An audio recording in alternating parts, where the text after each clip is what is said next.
With that, it is now my pleasure to introduce you to our speaker. Christopher Vaccaro teaches courses on Beowulf, Tolkien, history of the English language, and seminars in British literature at the University of Vermont. He has edited 2 essay collections on J.R.R. Tolkien and a 3rd on medieval sexuality. He is on the editorial board of Mythlore Journal, which we do not carry in the library. And JTR, the Journal of Tolkien Research.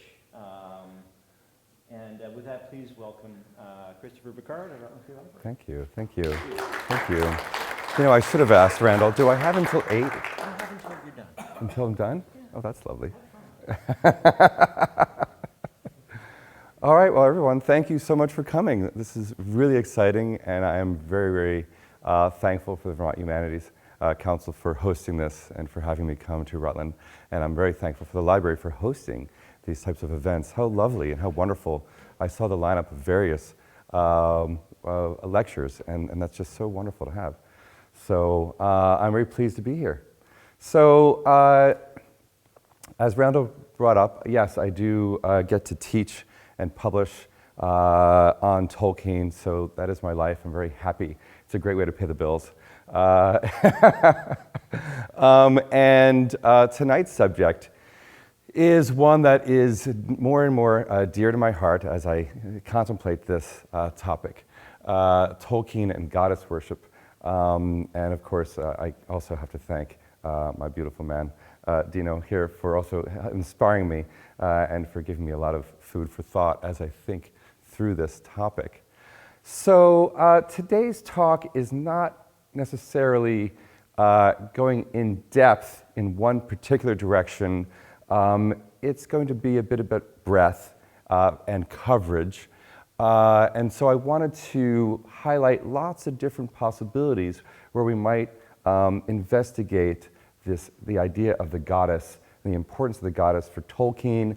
I would love to spend more time, I think, as this becomes perhaps an essay for publication or possibly a book project, talking more about Tolkien's own life. I do cover a little bit of that, but not, well, there's so much more to cover, as I'm sure you will, perhaps during our Q&A, we can bring that up.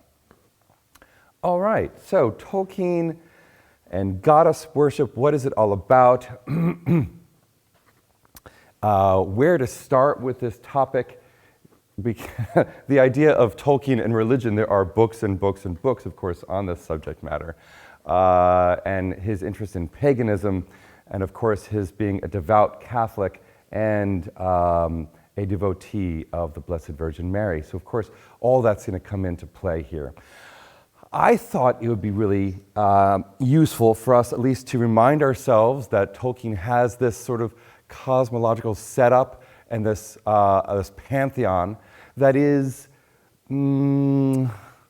polytheistic-ish, right? But also monotheistic-ish.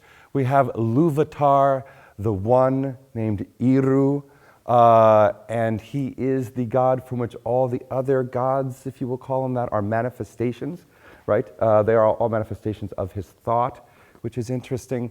But we do have these divinities that emerge out of Iluvatar's mind, and they are the Valar. That's a very small font, sorry. The Valar, of course, these greater divinities, and then the lesser divinities, the Maiar. And then, of course, we have the children of Iluvatar, as we are called, the elves being the firstborn, the first children of Iluvatar, and then the race of humans being the second children. So Tolkien, of course, spent his life, as probably you know, thinking through this idea of Iluvatar, the one, and then the sense of there being other sort of emissaries, that exist, sort of in the realm of, well, you can decide where the realm of angels fits into all this. Tolkien is going to place them pretty much squarely in what he calls the Istari, the wizards that he'll call angels, messengers, of course, the Greek word angelos for messenger. But so we have sort of this idea of a greater divinity and then these lesser divinities. And within the realm of the greater divinities, the Valar, we are going to have a number of important male figures and female figures. Before I get to them, I want to remind us, I think it's important that Tolkien studied the classics first, right?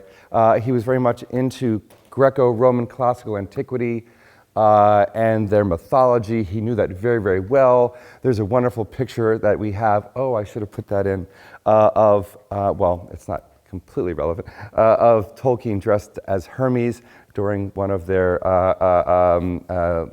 festivities. So, you know, he very much was aware of the gods and knew of the Greco-Roman gods and goddesses. We're going to talk today about the importance of the goddesses because they play a really more powerful role, honestly, than the gods do. I think that's really important for us to think about with Tolkien. So I brought up some mythological inspirations for Tolkien's goddesses. Very specifically right now, I want to bring up the Greco-Roman ones. There are others we're going to get to as well tonight. So we have some of the goddesses, for example, Artemis, sometimes syncretized with the goddess Diana, Selene, and Hecate, these three goddesses. Goddesses of the hunt, of the moon, particularly Artemis, goddess of childbirth. This is the Greek Artemis. We also have the Artemis of Ephesus, very specifically of Ephesus, who at that particular period of time and place is called the Mother of God. And so I think that's going to be interesting for us to think about. And I'm going to get to the connection to the Virgin Mary, who's perhaps the most important figure for Tolkien. If any of you know Sir Gawain and the Green Knight, which I could fit into this, and we can definitely fit it in the Q&A, a very important figure for Gawain, right, who has the Virgin Mary on the inside of his shield, so he always gets to see her face. That's such an important text for Tolkien, and I think we know why. I think primarily, well, a number of reasons, but I think one important reason is the importance that's stressed on the Virgin Mary. So we're going to get to her in a little bit, but this idea of the Mother of God goes very far back, right? Definitely as far back as Ephesus with Artemis here. Syncretized with Cybele of Phrygia, and so we can bring in some of these goddess figures during our Q&A. The character or the figure of Eurydice, the beloved of Orpheus, also who becomes a goddess of the seasons in her own right. This is a story that Tolkien knew very, very, very well. Of course, there's the Middle English version of the story, Sir Orfeo, that Tolkien translated and he helped publish. So he was very aware of the Orpheus and Eurydice story. And so we can talk about that important figure. The goddess Hecate, or Hecate, goddess of liminality, of the crossroads, guide of the soul's journey. Cognates, I use that term. I hope it conveys the sort of precision that I want. I'm not saying there's a kind of one-on-one equivalent here, but that there are similarities, and that she is often syncretized with these other figures, Artemis, Demeter, and Persephone. One epithet we have of that particular goddess includes the night wanderer. Why am I bringing this up? You'll see, because I'm going to be bringing up some of the important female figures in Tolkien's pantheon. But I wanted to at least give you the sort of basics here. We also have the figure Persephone, the daughter of Zeus and Demeter. She, of course, becomes the queen of Hades, the queen of the realm, Hades, and also the wife of the god, Hades. And so she is a really important figure. I'm going to assume we can go into the nuts and bolts of these individual stories, but I'm assuming that many of you probably know the story of Persephone and how she winds up in Hades. We can definitely cover that, though, in the Q&A as well. But we're going to go on. So, as you might imagine, this is really the figure that we'll be talking about in many ways. She is such an important figure for Tolkien. The BVM. And of course, there was a cult that was established in Ephesus in the middle of the 5th century. And of course, cult in the term of the institution of the church doesn't mean what we think it means today, or that's sort of something rather scary, you know. It just means that it's a mode, it's a method of devotion, right? It's a group that has a certain type of devotion in a certain type of way. And so the cult of Mary has existed since the 5th century, and Tolkien was very aware of it and was a part of that cult. Because she was such an important intermediary figure for her. As you can imagine, the Virgin Mary was thought to give body to God, right? The word, the logos, was whispered into her ear, and that logos, that spirit, was then ensconced in flesh thanks to Mary, right? Mary gives that flesh to God, to Godhead. Okay.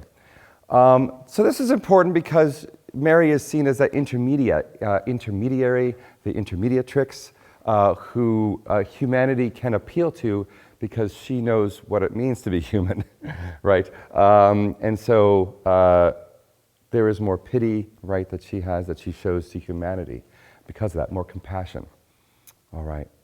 So she's an important figure, and as you probably might be aware, pity is such an important attribute to have. Perhaps it's the most heroic attribute to have in The Lord of the Rings. If Frodo didn't have it and Bilbo didn't have it, where would we be? Gollum would be dead. And so who knows what would happen then. So we have some goddesses from the Silmarillion. Varda / Elbereth, Yavanna, Nienna, Este, Vaire, Yavanna, and Nessa. These are the queens of the Valar, the Valier, or the Valier. And of course, they start with perhaps the most well-known, Varda. And I have here some quotes from the Silmarillion. With Manwë dwells Varda, lady of the stars, who knows all the regions of Ea. Too great is her beauty to be declared in the words of men or of elves. For the light of Iluvatar lives still in her face. In light is her power and her joy.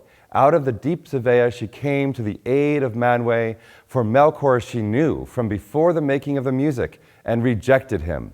And he hated her and feared her more than all others who Eru made. Such an important figure, right? And yes, I don't get to talk enough about her, but we will get a little bit back to Varda, because there is a link between Varda and Galadriel, as we'll see when our characters from The Lord of the Rings call out Elbereth Gilthoniel. This, of course, is Elbereth, right, Varda, so Queen of the Stars. So we'll come back to her without a doubt. Another figure that's very important, of course, is Nienna. She is goddess most similar to the Greco-Roman figure of Persephone, perhaps also of Hecate also. Professor Christine Larson, who's known as the Tolkien astronomer, and also does a lot of great work on Nienna, supplies a thorough examination of her titles and her role, that is, of Nienna. Here's a quote from Larson. Rather than reside in Valmar, where all is joyous, she instead dwells close to the halls of Mandos and comforts those of the firstborn, who wait within its walls for rebirth. She indeed has become one of the most powerful figures behind the curtain of Middle-earth, a far cry from her initial iteration in the Book of Lost Tales as the pronouncer of dooms for individual humans. And I wanted to bring this up because I find this really, really fascinating, really interesting, is that we have a dark side to the goddess Nienna in the initial drafts. We're going to get to it. I want to give you a bit more of the goddesses here, of the queens of the Valar, but we're going to come back to Nienna in a second because she's very, very important in the drafts. She remains important, but see, there's a dark side to her, which we're going to get to. But of course, I wanted to bring to your attention, and in a larger project, this could all be fleshed out because there's so much to say about Yavanna, queen of the earth, giver of fruits. These are her epithets, and spouse, of course, of Aule. There is Este, the spouse of Irmo. She is known as the goddess of healing. Vaire, the weaver, weaving the story of the world, the wife of Mandos. What a fascinating character she is, right? This really, there is something about the fates, or she's linked to the fates in this way of sort of weaving the story of the world. So wonderful person, wonderful character to delve into. And then there's Vanna, goddess of flora and fauna. She is the wife of Orome. And Nessa, goddess of dance, the wife of Tolkis and the sister of Orome. Here's a figure of Yavanna. I can pull out so many different types of the goddesses, all of them, but I wanted to give you an example here of just the images that we see. And some of the ones that I've pulled out for tonight are very modern conceptualizations of the goddesses. You'll see a few more as we go along. Back to Nienna, because she is such an important figure, I think, for Tolkien. She is going to be the one that Olorin studies under. And if you don't, if you remember Olorin's name, help me out here. What's Olorin's name when he gets to Middle-earth? Anyone? Gandalf, yes. Gandalf, when he was in the Undying Lands, spent quite a lot of time with Nienna. And this is where he learns the importance of pity, and sorrow. And of course, that's the message he's going to convey to the hobbits, right? Don't kill Gollum, right? He has yet a role to play. Right? Who is fit to decide whether or not he lives or dies, right? So it's that message that he teaches the hobbits, and he gets that message from the goddess of Nienna. She really is super important in the story. Fui Nienna, the wife of Mandos. So early on in the Book of Lost Tales, she has a really darker, really powerful side of her. According to Larson, the Book of Lost Tales offers her other names, Nri, who sighs, Heskiel, who breedeth winter, and all must bow before her as Qualme Tari, the mistress of death. According to the appendix on names, Fui is Gnomish for night, and her Gnomish name is Fuil, Queen of the Dark. I'm really curious what's going on in Tolkien's mind right now. I really want to spend a bit more time studying this and researching this to see like where his mind's at, that he's thinking about this very dark queen of the night, right? And we'll see later on, connected very much to Mandos and his role as a god of fate and as a god of the underworld, right? He's the Hades figure. And so to connect Yenna to him is really fascinating. Nienna was also in part goddess of the seasons, along with Vanna, both understood as bringers of life and death. So she had a really important role in the early drafts of what we have, what's called now in the Book of Lost Tales. That's pre-Silmarillion material, right? And then Christopher Tolkien's going to publish, what he's compilated as the Silmarillion, which was not finished. It's unfinished anyway, right? Tolkien never said, all right, this is just as I want it to be, go and publish it. It was published posthumously after Tolkien's death, the Silmarillion. So Nienna's move from wife of Mandos, which she was earlier, to a maiden opens up a spot for Vaire, the weaver, as the mistress of the halls of Mandos.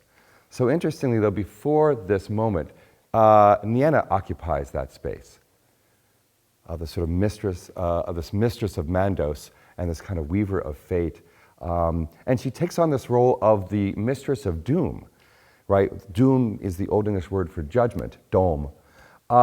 So the Book of Lost Tales, we have this. And I drew this material from Christine Larson. For upon treading the path to Nienna's halls, a human's heart is read by Nienna, and his or her doom is pronounced. Some go to the company of Mandos. Some she drives out to be captured by Melko. And the majority set sail on the black ship Mornier to be taken to the plains of Arvalan to wander in the dusk under the light of the stars and wait in patience till the great end. So how fascinating is that? Nienna early on, because she is going to take a much more sort of very benevolent role in the Silmarillion, right? We see her as weeping, as caring so much. She's so full of compassion that she weeps and she loves, but we don't see this darker side of pronouncement of doom. That's something that comes, very early on and is then moved away, sort of separated from her figure, from her character. But early on, she is the one who decides for all of us mortals, right? Because our souls don't belong in Middle-earth, right? The elves have their spirits, Fea, and Fea is part of Middle-earth, so they're stuck here, right? But our souls come from out of the world, right? And so we are going to eventually leave this space. We have to, right? But Nienna was the one who decides, interestingly, right? So she pronounces doom. If some are going to have that joy of Mandos, we're assuming maybe temporarily, or some are captured by Melko and then brought into his hell, right? That's a kind of hell. Some liken this possibly to heaven, hell, and purgatory, that Nienna is assigning these to people to these places and spaces. That's quite possible. And then the majority, of course, sets down the black ship Mornier to the plains of Arvalan to wander in the dusk with patience, a kind of purgatory, a kind of or a space of almost like the Greco-Hades, where shades just sort of exist and wander, right, in the dusk. So yeah, this is all kind of what Tolkien is thinking about here. This is a very modern conceptualization of Nienna. I love this, so I brought this in. It gives you a really interesting, to me, that's the goddess of the mistress of the death or night, or the pronouncer of doom in this figure. She looks like she could be both perilous, beautiful, yeah, both. So eventually in the Silmarillion, the published material then, both Mandos and Yavanna live in their own separate halls. See, before there were sort of consorts. And then Tolkien's going to do later material that his son Christopher is going to then publish in the Silmarillion. And the later material has them separated. They each have their own halls. Yavanna's hall is the wider and more dark of the two, lit by a brazier with a single coal sitting upon a black chair beneath the roof made of bats' wings and supported by pillars of black volcanic basalt. There should be a, yeah, that works. Much of her time is spent distilling salt humors from which she creates the tears of the world and which she sends forth in lightless webs of black clouds that bring despairs and hopeless mourning, sorrows and blind grief. So she still even here has this relationship to sorrow and grief and mourning without hope. Mourning without hope, which is really powerful, really important message for the Lord of the Rings, right? Some of our characters act or react without hope. Defiance, not hope. At least that's what Samwise tells us later on when they're in Mordor. Sometimes there is no hope and you persevere and you go on anyway, which is an important message. But, so despair, hopeless mourning, sorrow, and grief attached to this goddess figure. But wait, there's more. Ungoliant, Melian, and Galadriel, of course, are really important figures. Ungoliant, yeah, probably a Maya. I mean, there's still arguments about this, so bring it on. I'm open to discuss that. If people know the character Ungoliant, right? She is this great hellish spider that devours all light, right? She is perpetually hungry. Right? And she consumes light and belches forth darkness, right? She consumes the light of the two trees, Laurelin and Telperion, and she struggles even with the archetypal evil, Morgoth himself, right? There's a link here, very, very likely, to John Milton's Paradise Lost, where Satan's child, Death, suffers perpetual hunger. So there's that sense. It's very likely that Tolkien is borrowing quite a lot from Milton's Paradise Lost, who does something, this great big epic that Tolkien knew very well. Interestingly, we think about another figure that might have occupied Tolkien's mind here. Nott is the giant, the female giant from the Prose Edda. She and her brood represent darkness. They signify darkness in the Prose Edda. So very possibly he's thinking of Nott here, that great giant.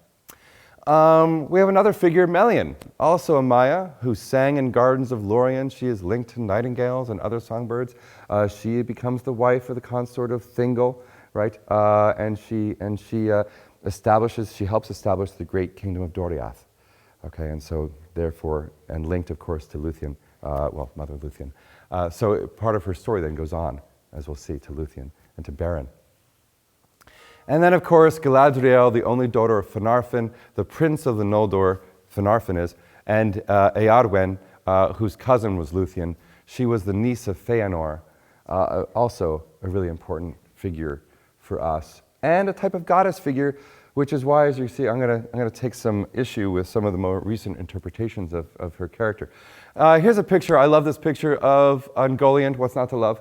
It's so incredible and powerful. That's Morgoth, right? So if you remember, the great elven lords themselves stood about this high to Morgoth, right? He is a mountain compared to the elven lords.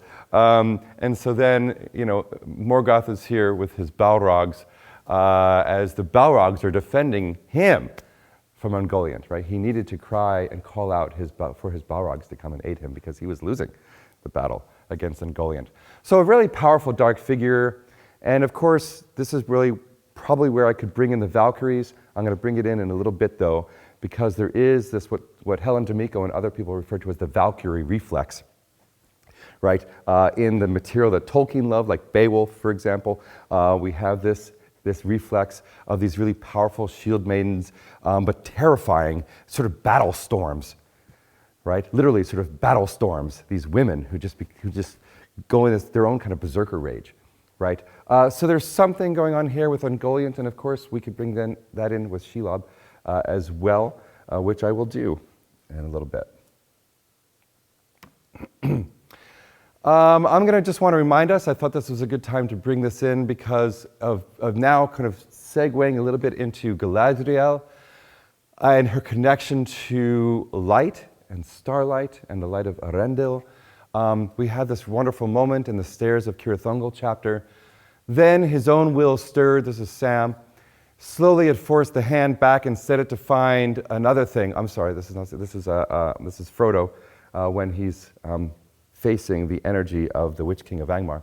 Then his own will stirred, slowly it forced the hand back and set it to find another thing, a thing lying hidden near his breast. Cold and hard it seemed as his grip closed on it, the phial of Galadriel, so long treasured and almost forgotten till that hour. As he touched it, for a while all thought of the ring was banished from his mind. He sighed and bent his head. I bring this up now because I want to establish at this point the connection to the light, to the starlight. Yes, it is the light of Rendil, and therefore it's the light of a Silmaril. If we all know what those are, the Q&A, I can always flesh out any of this, right? That I need to. But so we can connect her to light and to the importance of the success of Frodo's mission in The Lord of the Rings. If it wasn't for Galadriel, it would not have worked. Right? We're going to see this a few times where she comes in and her power sort of redirects and protects Frodo and his mission. Right? Apotropeism, a fancy word for warding us from evil, protecting us from evil.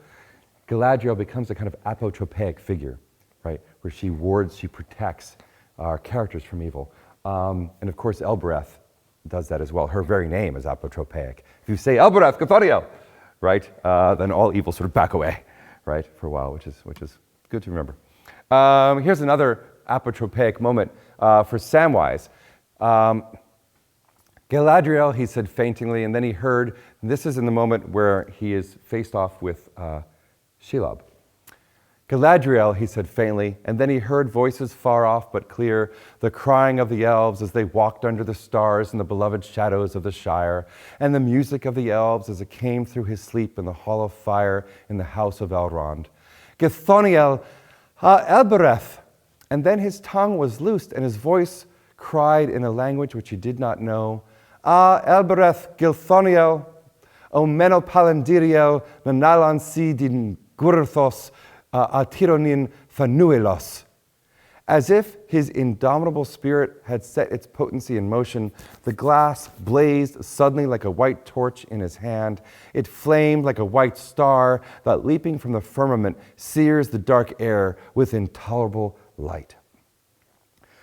Such a powerful moment. This is the goddess here protecting our hobbits, the goddess Galadriel. She is very much a goddess figure. And I kind of want to remind you, right? Watching the scene, it occurs to me that the one on the right is older. That Galadriel is older than the moon. Okay, thousands and thousands. Is it 8,000? I think by the time of the War of the Ring, years old, and so truly, a sublime figure. Right? There ought to be, there always is, I'm sure at this point, a sublimity, a sublime aura around this character, around this figure, okay, of Galadriel. Absolutely a goddess. And really from the very beginning, as she grew up in the light of the trees. So that's why I have an argument with Rings of Power, sorry. I'm devouring that, like Ungoliant, so I'm enjoying it, and yet I really do take issue with the sort of lack of the sublime that they give, or that they don't, They do not portray Numenor with any sublimity, nor do they portray any of the elven characters like Galadriel with that sublimity. At least Peter Jackson gave us that sort of aura of the white light, and then that they have to tone down the light so we can see their face. But there's none of that here. They're going for something very different, maybe very gritty, very earthy. I don't know. It's an issue. This doesn't represent goddess. Warrior, sure, absolutely, and I love what they're doing with it. I'll get off my soapbox. Like I understand, I love that they're doing this, but they really neglect the sublime sort of goddess aspect of this. So what are we doing here when we have Galadriel? And with the energy of Galadriel, we have our hobbits calling for Elbereth. She seems to be a link, really a really important link to Varda, who's the consort of Manwë. She is like the queen of the Valar. And she is the goddess of the stars, and she is also known as Elbereth. And as I said, Elbereth is an apotropaic word. It wards off evil. And we have this elvish hymn to Varda, of course, that Tolkien has given us, and then of course he's translated, right? So, Elbereth Gilthoniel, Silvrin Penna Miriel, Menel Aglar Elenath, Na Chered Palindiriel, Galathramin Anorath, Fanuilos, pardon me, because I'm probably ruining this, Linathon, Nef Eir Si Nef Eiran, Elbereth Githoniel, O Menopalendiriel, Manalon Si Din Gurthos, Tironin Fanuelos. O Elbereth, star kindler, white glittering slanting falls, sparkling like jewels, from the firmament, the glory of the starry host, having gazed afar in remote distance from the tree-tangled middle lands, ever white to thee I will chant, on this side of the ocean, here on the side of the great ocean. O Elbereth, star kindler, from heaven gazing afar, to thee I cry, here beneath the shadow of death. O look towards me, ever white. Reminding us that the link is so strong to the Virgin Mary. As Tolkien tells us, all my perception of beauty, both in majesty and simplicity, is founded upon Our Lady. Right? She is so crucial to his mythologies, to his aesthetic, is what he's saying here, to his very aesthetic. So she is so much on his mind at these moments. There is no doubt that she is Varda, that we find aspects of her in many of the characters. Here, I at least wanted to remind you that it was at the Council of Ephesus in 431 that sanctioned the cult of the Virgin as Mother of God. This region, this place in time, a moment where this culture is conceptualizing, this idea of the Mother of God, right? Particularly in Ephesus. And it's from this moment that here, in the place where Artemis worship had been so strong, that the council decides that this is a valid cult. Right? You can spend all of your devotion and veneration upon Mary, in the direction of Mary. And it has been called the cult of the Virgin Mary, the cult of Mary, since that point. So one thing I wanted to bring up is when we try to identify where the Virgin Mary is in The Lord of the Rings and the Silmarillion, let's remind ourselves that we're dealing with a cauldron of story, right? And so when people ask, well, where's Christ? Where's Beowulf in The Lord of the Rings? It's always better to remind ourselves that Christ, the Bible, Sir Gawain the Green Knight, Beowulf, the Grimm's fairy tales, Lord Dunsany, let's see, a number of Victorian, Tennyson, right? Shakespeare, Chaucer, of course, they're all in this vast cauldron of story, and Tolkien uses this metaphor quite a lot, right? And so he's stirring this great cauldron of story, and as a sub-creator, which he called himself, right? It's then the process of ladling it out, using the ladle and telling a new story, using those bits and pieces. So in that stock of story, in that soup, all these ideas, these images, these characters, figures disassociate, right? And so now you can add a little bit of one figure with this. We can find a little bit of Beowulf and Christ in Bard and The Hobbit. All these different little bit of associations. It's not fixed because it's not allegory, because we know Tolkien didn't like that, though he uses it once in a while. But he says he hates allegory, only because it sort of limits interpretation, which it does. So we're thinking about, where do we see these characters? Well, before we dive into that too deeply, I wanted to also bring to your attention some of the things that Tolkien does. Tolkien translates the Sub Tuum Praesidium, which is an important hymn to Mary. It is the oldest known Marian prayer, the oldest preserved extant hymn to Mary as Theotokos. It dates to the 250 AD, century AD, that could be polished, sorry, and is well known among the Catholic Church and the Eastern Orthodox Church and the Oriental Orthodox Church. So this Sub Tuum Praesidium, the final version of the prayer, Tolkien gives us the Ortirialiana. This is really important to him. He actually told his son Christopher Tolkien that he should memorize this and recite it, right? Whenever he needs to, whenever he feels the need. I mean, and I'm saying both. He wanted his son to know the Sub Tuum Praesidium in Latin, of course, and also in Elvish, in Quenya. So, Ortirialiana rucime aina iruantari, alarie natira arcan demar sangieseman, ono alie iteruna me illume ilia raxelor, acaran vende ar maraquenta. We fly to thy patronage, O Holy Mother of God.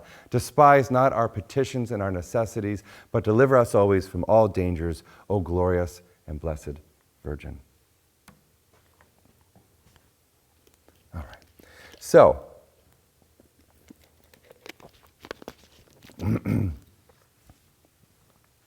we also have something called the Litany of Loreto, which Tolkien also translates into Quenya in the 1950s.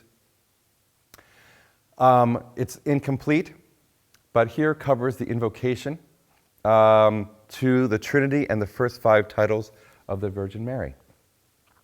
So we have the Sub Tuum, and then we have the Litany of Loreto. And here's the prayer that Tolkien gives us in Quenya. Hiru orava emese, Christo orava emese, atar meneldea eru orava omese, erurian mardur nando, eru orava omese, a aina fare, eru orava omese, a an aina neldea, eru orava omese, a aina Maria arca atarme, aina eruantarie arca atarme, aina wende mi wenderan arca atarme, amile Christo arca atarme, amile aruva liceo arca atarme. Lord, have mercy on us. O Christ, have mercy on us. Father of heaven, God, have mercy on us. O Son of God, Redeemer of the world, God, have mercy on us. O Holy Spirit, God, have mercy on us. O Holy Trinity, one God, have mercy on us. O Holy Mary, pray for us. Holy Mother of God, pray for us. Holy Virgin of Virgins, pray for us. Mother of Christ, pray for us. Mother of Divine Grace, pray for us. So it's such an important figure to have in the backdrop, and then to imagine where we see her in this cauldron of story, where she appears. Absolutely, that's the most powerful figure we have that's connected in the story proper is Galadriel, right? And one important thing we have, and I wanted to have time, and I get to put it in the PowerPoint, is to remind ourselves that there are actually very, very strong connections that Tolkien gives us. One being that the Virgin Mary was understood to perceive the mind of Satan, that she could understand his thinking in a way that Christ or that God, other parts of the aspect of Godhead, could not. That she could understand Satan's mind. This is going to come into play in the eschatological sort of wrap-up of the world. And it comes into play in The Lord of the Rings because Galadriel will also say that she perceives Sauron's mind, but he does not perceive hers. She can figure out what his moves are. She perceives what his direction is, but he has not been able to do that with her. So this is an important aspect of it. We see her in relationship to stars, of course, to the heavens. Some of these pictures are absolutely perfect. I think the stoic face that we have in this picture here, this might be Nesmith. Anyway, so just to that picture there of this sort of a stoic, very wise figure. To me, that face in this particular picture comes right out of medieval art. I think so. Okay. Another thing I wanted to touch upon tonight are, of course, the Valkyries, because that really needs to be discussed as well. This is the Germanic, Northern Germanic and Northwestern Germanic figures of these really strong, powerful battle storms, as they were sometimes called. The Valkyria, the carriers of the slain. Valkyries, the divine shield maidens, thought to be perilous and beautiful. They were the choosers of the slain. They were guides for the souls to Odin's hall, Valhalla. They were loves of heroes and other mortals, daughters of royalty, accompanied by ravens linked to swans and to horses. Attested in Snorri Sturluson's Prose Edda and the Poetic Edda, in Njal's saga, and in charms and in runes. And possibly we have some little figures, too, of battle maidens, shield maidens that are probably Valkyrie. Related to the Norns, the Disir, female fate deities. So that's an important thing to think about, too, and just touching upon that, really. Then I bring up some other interesting things, as far as where do we see the Valkyries in Beowulf. Beowulf's, I just cut out Grendel, because it's the mother figure in the Beowulf poem. Grendel's mother. I call her Troll Lady, because I think she should have a name other than, like, the mother of a son. She is the Troll Lady. But Beowulf's mother, very likely. Grendel's mother is this kind of Valkyrie figure. She has at least what we call a reflex of that, right? I don't know if you know the poem Beowulf, but Beowulf almost dies. He gets his butt kind of handed to him from Grendel's mother, and so that's a really interesting thing. Beowulf's dragon, and maybe another figure you might be familiar with. Particularly Maria Headley, who just gave a wonderful feminist translation of Beowulf, reads the dragon as female, which is a really fascinating idea. We don't have to necessarily assign the grammatical gender, which is masculine throughout those lines, with the anatomical gender of the character. So she reads the character as female, and if you do that and you add Tom Shippey, who's another Tolkien scholar and Beowulf scholar, who suggests that we give the dragon a name, Starkheart, that sounds like the name of a Valkyrie, actually. So I wonder if we could almost see a Valkyrie figure in the Beowulf poem in the dragon. But with Middle-earth, of course, Shelob is a really important figure for us, right? Both, there are the negative aspects of the Valkyrie and the positive. And Galadriel contains really maybe all of it, right? In that speech about being perilous, right? When she, at her mirror scene where she imagines herself as that dark, perilous queen, right? Both beautiful and perilous. So clearly Galadriel could be this Valkyrie figure, but also Shelob. So there's a kind of divinity, this Germanic spark there. I also wanted to bring up Gudrun, the wife of Sigurd, the dragon slayer. She is the rival of Brunhild, who's a Valkyrie. I mean, a legit Valkyrie, Brunhild. But Gudrun is also kind of considered that. And of course, Tolkien translates, and he has his own wonderful volume of Sigurd and Gudrun. And so, he's very, very familiar with the Valkyrie figures. Yeah, so that's kind of the wrap-up of the talk as far as what I wanted to give today. I wanted to allow a lot of time for Q&A. I wanted to give a sort of cursory bibliography. Jane Beale's material on St. Galadriel. Marjorie Burns' Perilous Realms is a wonderful book. Eilman's I Am the Song, Music and Poetry, and the Transcendent in J.R.R. Tolkien's Middle-earth. Christine Larson, I gave you her essay, The Power of Pity and Tears and the Evolution of Nienna. Richmond's Tolkien's Marian vision of Middle-earth, and Sun's The Love Story of Orpheus and Eurydice in Tolkien's Orphic Middle-earth is important too. And that's just cursory. There's so much more out there. So that's what I wanted to give you. I wasn't quite sure. I prepared like 45, 50 minutes of talk, and I figured the rest we can have Q&A. So any questions?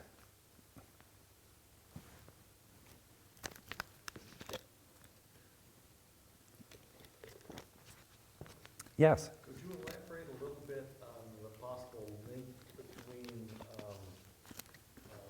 Grendel's mother, I guess, and the Valkyries? Yeah, absolutely. So while the Valkyries are often perceived as being beautiful and wise and ensconced in light, There are particularly a lot of epithets that are used, say, in the sagas and the prose sagas and the poetic saga. These epithets that are linked to the Valkyries, we see some of those same, like the darker imagery of these sort of battle storm figures in Grendel's mother. That she is a lady, first of all, because in the Old English, the word that's used for her is Ides Aglachwif.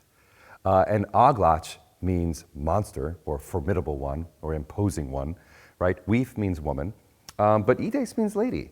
And so there's an aspect that clearly suggests that when Beowulf goes into the water for quite some time, and then comes out and emerges in her hall, that he is in an actual hall, right? And that hall is ruled over by a lady, a troll lady. And what does troll mean? It could just mean tall, giant, something along those lines. So there's something royal about her, and a kind of dark divinity about her energy. And she's also perilous. She's quite strong. She's a battle maiden, right? She does sit on Beowulf, if you read the Old English that way, and almost just kills him with her seax, her short knife, and it's only the chainmail that protects him. So this is in line with a lot of people who are thinking about seeing the Valkyrie not only in figures like Judith, Saint Judith, a Old Testament figure, but she is translated into Old English poetry, and there's something about her and her perilous, powerful female energy, and how she decapitates the drunkard leader, Holofernes, right? So there's these figures, Juliana, Saint Margaret, Saint Judith, and then we have characters in Beowulf like Wealhtheow, who is seen as a very, all the positive aspects of the Valkyrie, and then Grendel's mother is all sort of the negative aspects of the Valkyrie. Okay. Yeah? Actually, I have two. One being, with all of the divine aspirations, with all of the prayers, for lack of a better substance, that he uses, why does he write them in Quenya and not in Sundar? And the second one would be, how do you put Shelob in a Valkyrie? Yeah. I know Shelob is a female, but how do you put those two together? Because I don't think of Shelob as a shield or a protector of anything except her own ideology. Yeah. All right, first Quenya. I mean, Quenya is basically the Latin, though, of Middle-earth. So that's one way to answer that immediately, I think, would be that there's a kind of, it would be more liturgical. It's more the liturgical language, I think, than Sindarin. So that's how I'd answer that. So Grendel, not Grendel's mother, we're on Shelob.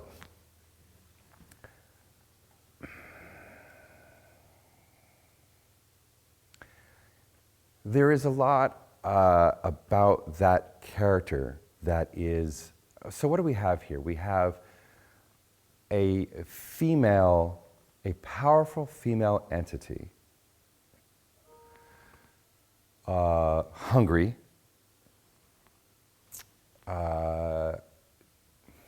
divine at some level, like she's not a beast.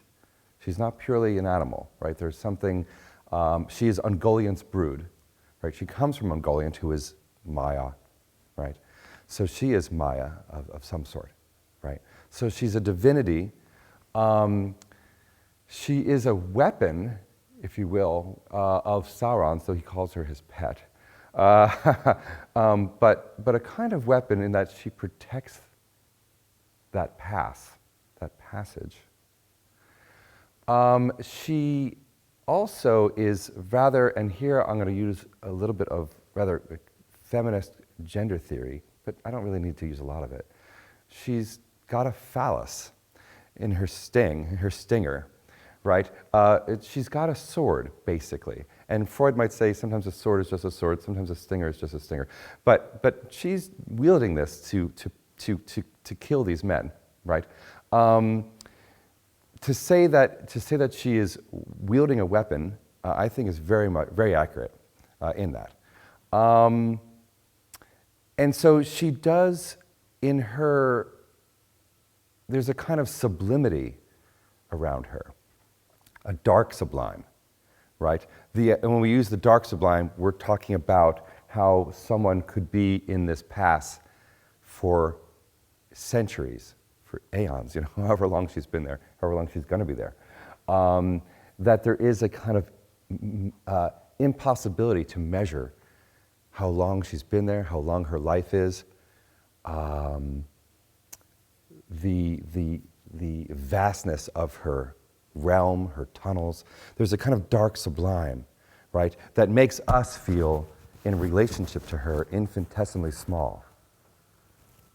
Imagine the hobbits; they must feel really small. But I think her sublimity, her dark sublime, makes us feel infinitesimally small in comparison to her. So all that, I would say, gives us a fairly good profile of the negative Valkyrie.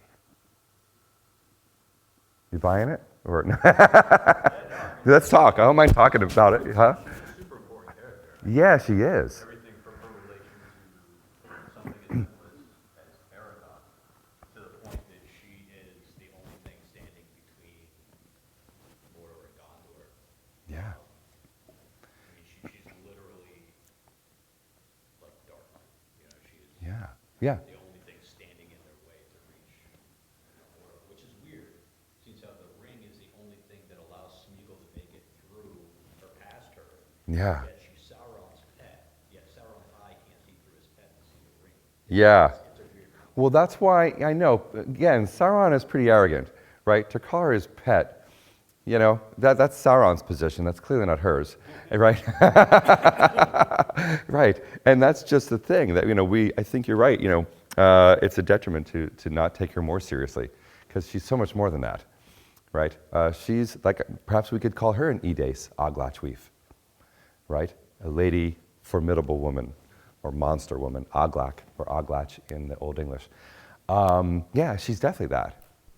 And then some liken her to, she's also, she has children of her own.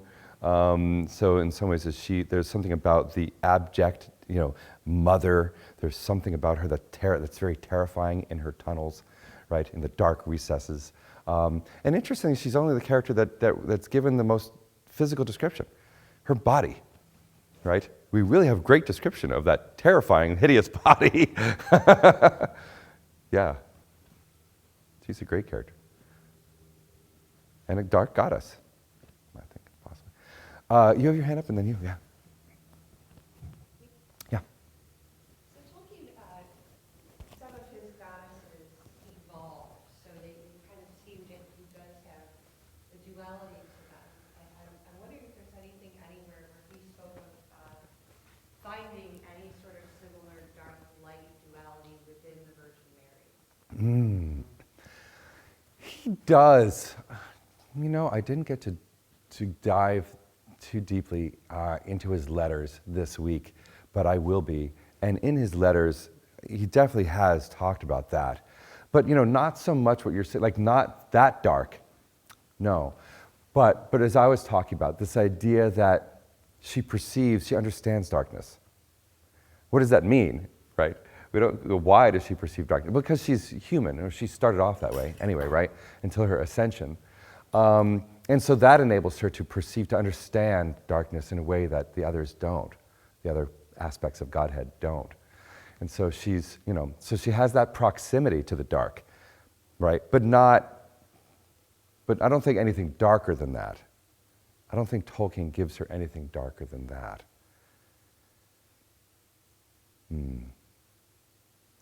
Yeah, I'd have to review his letters, and that's where they are. He has some really great letters on this. I looked it over later this summer. I didn't get to do it today, but yeah. Do you have any thoughts on that? Yeah. What was the context of Tolkien's translations from Latin into Quenya? Is it they just standalones, or do they fit into something? That's a great question.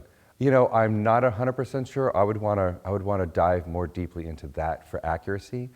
But if I recall what I did read over the past month, suggests that they were pretty much standalone, right? That's what I would suggest, but I'd have to dig a little deeper. I know that, what brought him to that? Well, that's the question, right?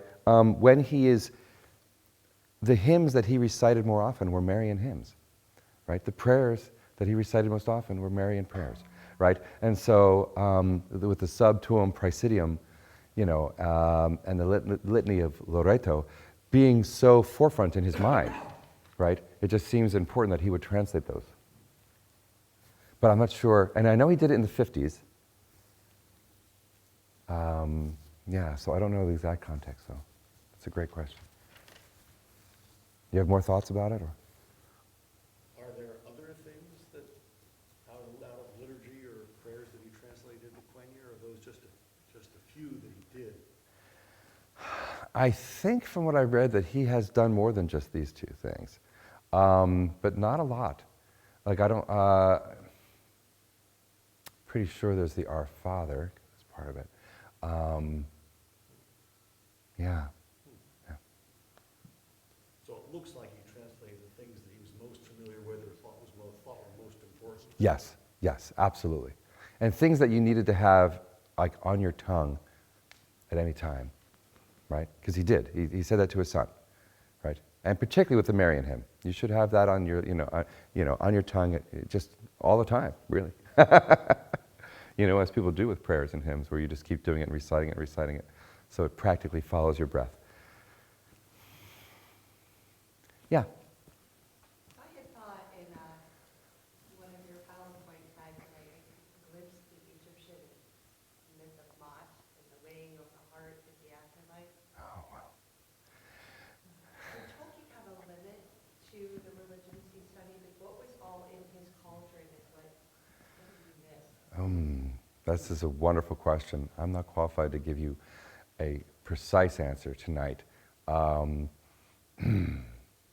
He would have known absolutely the Egyptian pantheon, right? So more than just Greco-Roman, he knew of the Egyptian pantheon, certainly, right? He knew of the Teutonic gods, certainly, obviously, right? He knew the Celtic gods, absolutely, right? To what degree he knew them and studied them, that I don't know as much, right?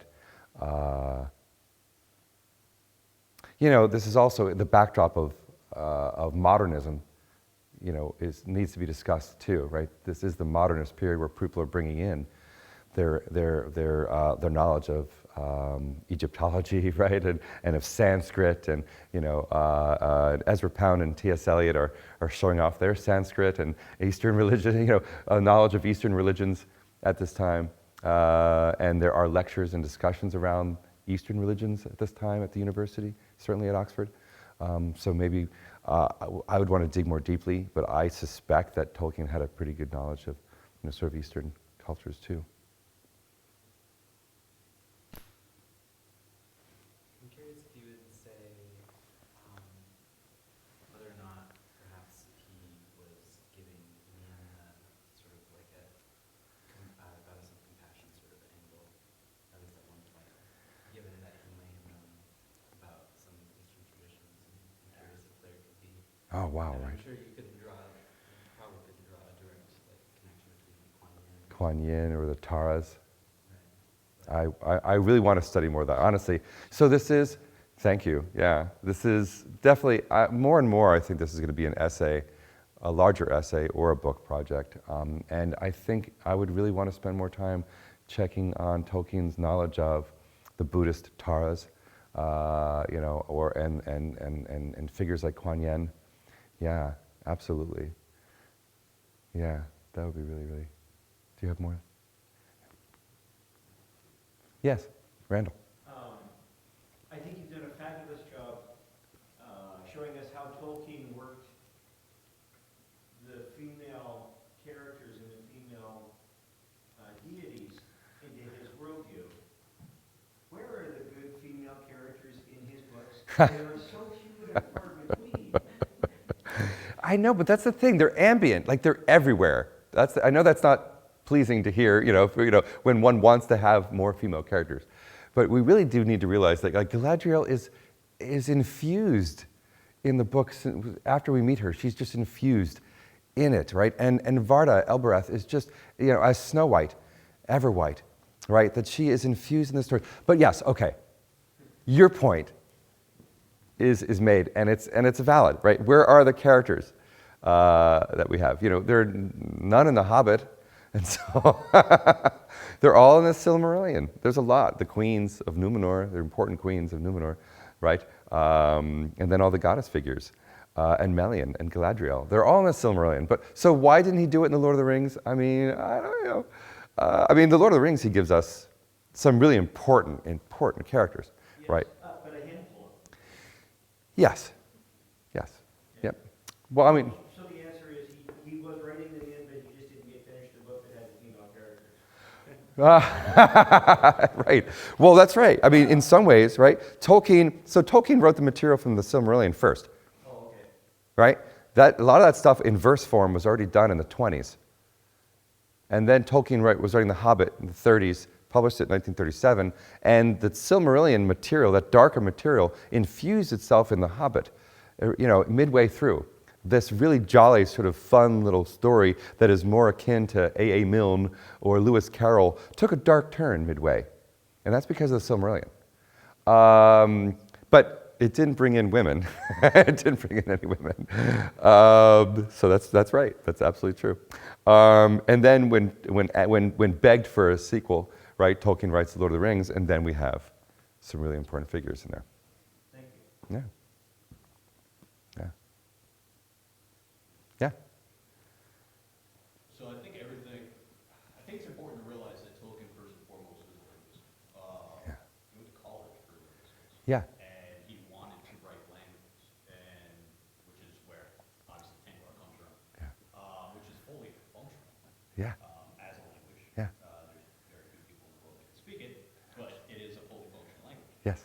Now on top of that, on top of studying things like linguistics, you therefore have to get into culture, background, into religions, which therefore tells me that Tolkien probably had quite the repertoire when it came to understanding ancient cultures and religions and mythology and stuff Yeah. like that. Now with that said, even things like Tanglar, especially Quenya, is written in a very effeminate way. It's actually was voted language of love of some year of the early 2000s. I Oh. don't know what it was, but Oh. it's a very majestic sounding language. It's very effeminate. Yeah. Now, which makes me wonder if with his love for the female form, for the Virgin Mary, Yeah. is undertoned not only in the language, but the fact that there are so few. Allowing Galadriel to shine as bright as he does, maybe by doing that, he's allowed her to stand on a pedestal versus, because she does stand out as the one most important female figure in pretty much the entire series, unless you're counting the lost works of the Silmarillion. And then again, you go back to Varda. But when it comes to, if you haven't read the Silmarillion, Galadriel is really the only. That's it, right? I mean, Eowyn is pretty kick-ass, but she's not a goddess figure like Galadriel would be. Right. I mean, there are like lots of other. Becomes very wise. This wise lore master, and that's said somewhat ironically, but it's kind of true that Eorith in Minas Tirith, she knows that the hands of the king are the hands of a healer, and so she's an interesting figure. Lobelia Baggins is Saxo Baggins is a really important character as well. There's a great argument by Amy Ament-Redig about her being a matriarch, a really important matriarch figure. Her love for spoons. Spoons is a really important figure, for the matriarch in some cultures. So Lobelia Saxo Baggins is a really important character, right? And then, so Eowyn, of course, is a shield maiden, so she's a Valkyrie. There's a very much an important aspect of her being a Valkyrie there, right? Who else do we have? Rose Cotton, that's a harder one, right? Because she's sort of tacked on in a way that's very reminiscent of Shakespearean comedy, right? Where, okay, we have to marry off people now. But anyway.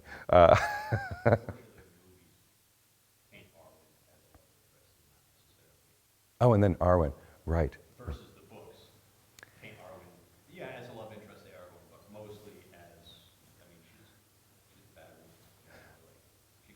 Eowyn, you mean? Eowyn, yes, Eowyn. Yeah, Eowyn. Yeah, no, she can fight. Absolutely. Darenhelm, the secret hidden helmet. There's really interesting stuff around her. We could have a conversation around her and LGBT, trans issues, and there's kind of a trans figure in a way. She's occupying a male space and occupying a kind of male body with a female subjectivity. And maybe even those terms don't even apply anymore, right? If we can just let those dissolve. Yeah, great. Other questions? Other goddess figures? Yes?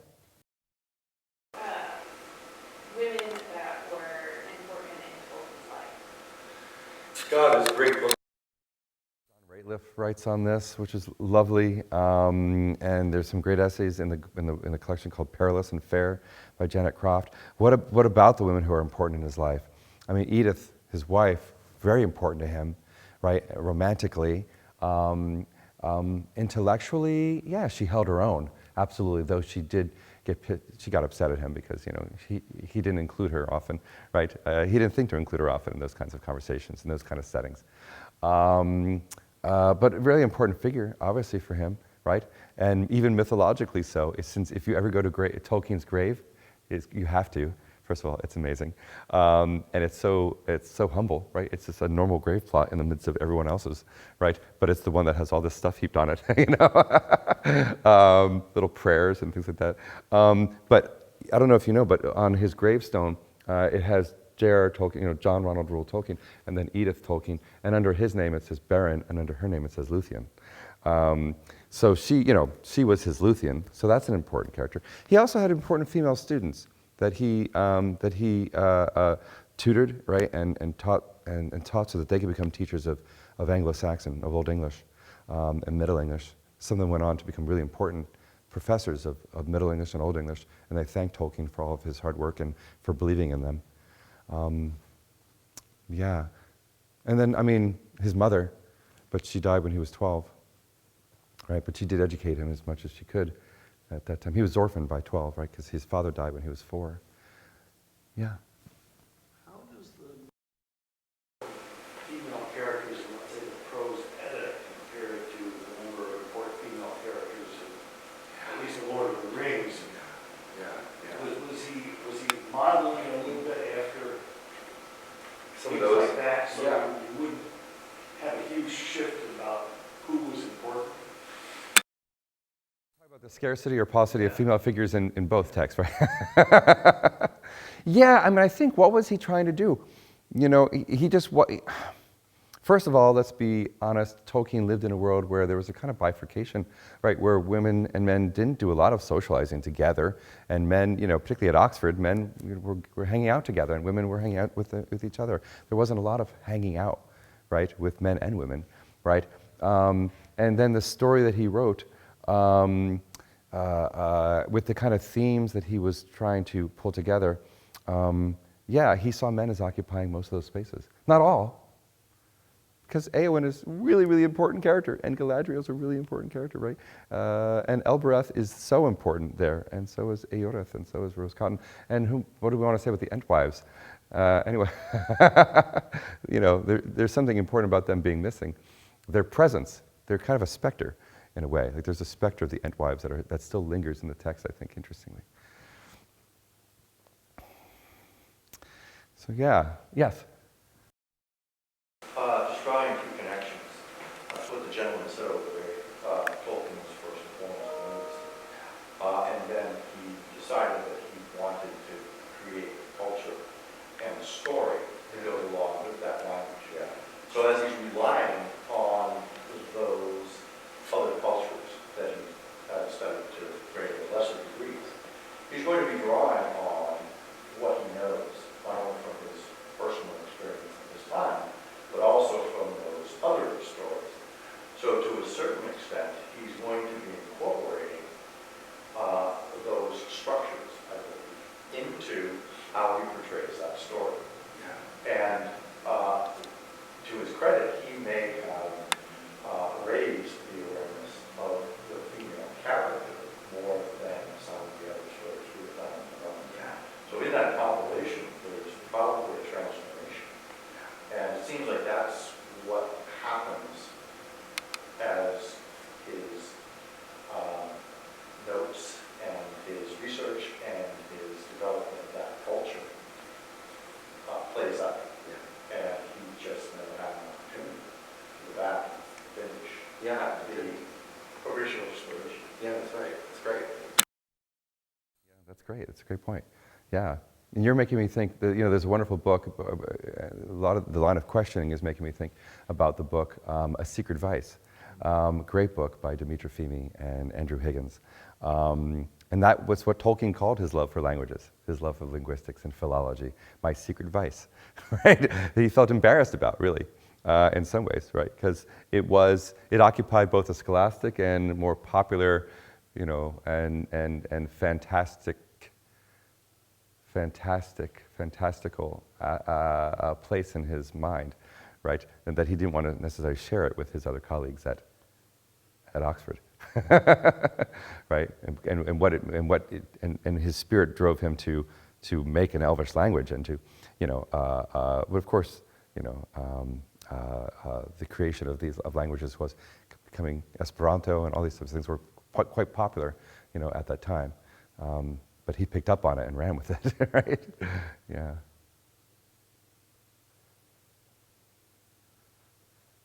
Well, I'd like to thank you for coming out tonight. Thank you. Most educational, delightful talk. And Thank you, everybody. Thank you. Thank you.